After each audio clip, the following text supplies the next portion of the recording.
సూది కోసం సోదికెళ్తే రంకు మొత్తం బయటకు వచ్చినట్టుగా చంద్రబాబు నాయుడు గారు జగన్మోహన్ రెడ్డి గారి మీద రాజకీయంగా కుట్ర పన్ని హిందువుల ఓట్లను దూరం చేయాలనేటటువంటి ఒక కుట్రలో భాగంగా 140 కోట్ల హిందువుల ఆరాధ్య దైవమైనటువంటి పరమ పవిత్రమైనటువంటి తిరుమల శ్రీవారి మీద, శ్రీవారి లడ్డు మీద చంద్రబాబు నాయుడు చేసినటువంటి ఉన్మాదకరమైనటువంటి వ్యాఖ్యలు, ఏదైతే జంతువుల కొవ్వని, పంది కొవ్వని, బాత్రూంల యాసిడ్ అని, మనిషి జన్మలో పుట్టినవాడు ఎవడూ మాట్లాడిన విధంగా గౌరవ ముఖ్యమంత్రిగా ఉన్నటువంటి చంద్రబాబు నాయుడు గారు మాట్లాడినటువంటి ఉన్మాదకరమైనటువంటి వ్యాఖ్యలు, దాని తర్వాత సిబిఐకి ఇవ్వమని చెప్పి ఏదైతే సుప్రీంకోర్టుకి వైవి సుబ్బారెడ్డి గారు, సుబ్రహ్మణ్య స్వామి గారు వెళ్ళటం, సిబిఐ ఆధ్వర్యంలోని ఒక ఎస్ఐటి సిట్ స్పెషల్ ఇన్వెస్టిగేషన్ టీంని ఏర్పాటు చేయటం, సుప్రీంకోర్టు విచారణ చేసి అసలు ఎప్పుడు తిరుమల లడ్డులో ఏదైతే ఆ జంతువుల కొవ్వు అట్లాంటి ఏమీ ఎప్పుడూ కలవలేదని చెప్పటం,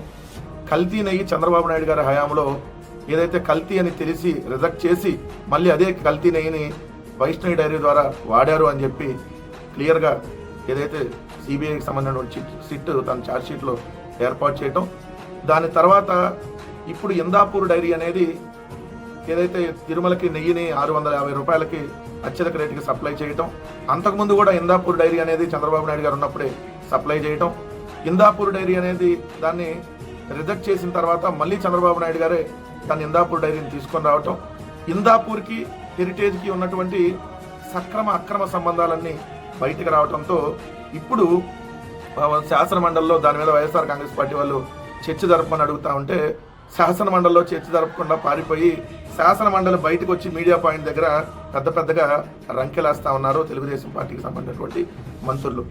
ఒక్కొక్క సంబంధం, హెరిటేజ్కి ఇందాపూర్కి ఉన్నటువంటి అక్రమ సక్రమ సంబంధం, హెరిటేజ్కి హర్యానాలో ఉన్నటువంటి అంబేమా అగ్రోకి ఉన్నటువంటి అక్రమ సక్రమ సంబంధం, హెరిటేజ్కి బోలే బాబాకి ఉన్నటువంటి సక్రమ అక్రమ సంబంధాలు ఒక్కొక్కటి బయటకు వచ్చినటువంటి నేపథ్యంలో తిరుమల తిరుపతి దేవస్థానానికి హెరిటేజ్ కల్తీ నెయ్యిని ఇందాపూర్ డైరీ ద్వారా, అంబేమా అగ్రో ద్వారా, లేదంటే బోలే బాబాయ్ ద్వారా చంద్రం బాబా సప్లై చేశాడు అనేది క్లియర్గా బయటకు వచ్చిన తర్వాత ఇప్పుడు రాష్ట్ర వ్యాప్తంగా దాని మీద చర్చ జరుగుతుంది. కాబట్టి ఆ చర్చను పక్కదో పట్టించడానికి ఏదైతే శాసన మండలిలో చర్చ అడుగుతుంటే వీళ్ళు బయటకు వచ్చి మీడియా పాయింట్ దగ్గర చర్చ పెడుతున్నారు. 164 మంది ఎమ్మెల్యేలు, మా మంత్రులు, ఎమ్మెల్సీలు వీళ్ళని అడిగితే కన్నా శాసన మండలిలో హెరిటేజ్కి ఇందాపూర్కి ఉన్నటువంటి అక్రమ సంబంధమా సక్రమ సంబంధమా తేలుద్దాం. అక్కడ ఇందాపూర్, ఇక్కడ హెరిటేజ్ ఎలా అయ్యింది, ఆ హెరిటేజ్లో ఆ ఇందాపూర్ 22 ప్లాంట్లో 17వ ప్లాంట్గా ఉండి తర్వాత మళ్ళీ కో మ్యానుఫ్యాక్చరింగ్ యూనిట్గా ఎలా వెళ్ళింది, వీటన్నిటి మీద చర్చ జరుగుతూ ఉంటున్నాం. శాసన మండలిలో చర్చ జరుగుతుంటే ఇక్కడ బయటకు వచ్చి మంత్రి అనిత, ఎమ్మెల్సీలు బీటీ నాయుడు, బీదా రవిచంద్ర, అనురాధ, రామ్ గోపాల్ రెడ్డి, కంచెల శ్రీకాంత్, కావలి గ్రీష్మ, వేపాడ చిరంజీవి తదితరులు ఇక్కడ మీడియా పాయింట్ వద్ద మాట్లాడుతున్నారని చెప్పి ఒక పెద్ద జోడు. దేవుడితో రాజకీయాలు చేయటం వైకాపా వారికి వెనతో పెట్టిన విద్య అంట. సిగ్గుండాలి ఈ మాట మాట్లాడే వాళ్ళకి. 140 కోట్ల హిందువుల ఆరాధ్య దైవాన్ని తిరుమల వెంకటేశ్వర స్వామిని రాజకీయాల్లోకి లాగినటువంటి నీచుడు ఎవరన్నా ఉన్నారంటే చంద్రబాబు నాయుడు గారే.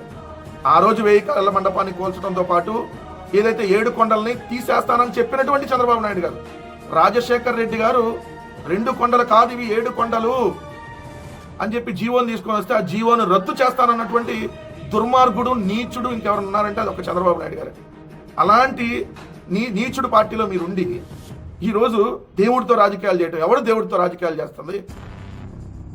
తిరుమల లడ్డూలో ఓ రోజు పంది కొవ్వు, ఓ రోజు దున్నపోతు కొవ్వు, రోజు మీ బొందలో కొవ్వు, ఇంకో రోజు చేప నూనె, ఇంకో రోజు బాత్రూంలో యాసిడ్, ఇంకో రోజు పామాయిల్ అని, ఇంకో రోజు రసాయనాలని, ఇంకో రోజు లిట్రిన్లో యాసిడ్లు, మీ బొందలో యాసిడ్లు అని చెప్పి ఇష్టం వచ్చినట్టుగా మాట్లాడి రాజకీయాలు చేసింది ఎవరు? దుర్మార్గంగా వ్యవహరించింది ఎవరు? మనిషి జన్మలో పుట్టినాడు ఎవ్వరూ మాట్లాడిన విధంగా మాట్లాడినటువంటి ఇంకా ఎవరంటే మీరే కదా. మళ్ళీ మీరు ఈరోజు దేవుడితో రాజకీయాలంట. భయం భక్తి వారికి లేవని మండిపడ్డారు. దేవుడు అంటే భయం భక్తి పాపభీతి లేనటువంటి నీచమైనటువంటి పార్టీగా మీరున్నారు, మీ నాయకులు ఉన్నారు. అనిత గారు గుర్తుపెట్టుకోండి, ఇందాపూర్ డైరీ నుంచి చీజు, స్కిమ్డ్ మిల్క్, పన్నీర్ మాత్రమే హెరిటేజ్ కొనుగోలు చేసిందన్నారు. మీకేం సంబంధం?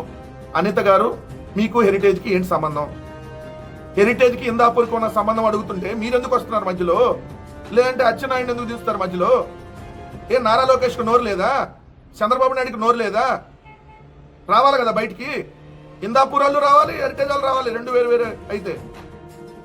హిందాపూర్ ఇప్పటి వరకు ఎందుకు ఖండించలేదు? ఎక్కడ మాకు హెరిటేజ్కి సంబంధం లేదని ఇప్పుడు మేము ఎవరికంటే ఏమైనా ప్రకటిపిస్తారా? హెరిటేజ్కి సంబంధించి హెరిటేజ్ రంకు వ్యవహారాలన్నీ బయటకు వచ్చినాయి కాబట్టి, హెరిటేజ్కి హిందాపూర్కి ఉన్నటువంటి రంకు బయటకు వచ్చింది కాబట్టి, ఎస్ నేను అంటున్నా, మీ అక్రమ సంబంధం కాకపోతే హెరిటేజ్ హిందాపూర్ది సక్రమ సంబంధం అయితే ఎస్ సమాధానం చెప్పండి. అక్రమ సంబంధం అయితే చెప్పొద్దు, సక్రమ సంబంధం అయితే సమాధానం చెప్పని కోరుతా ఉన్నాం.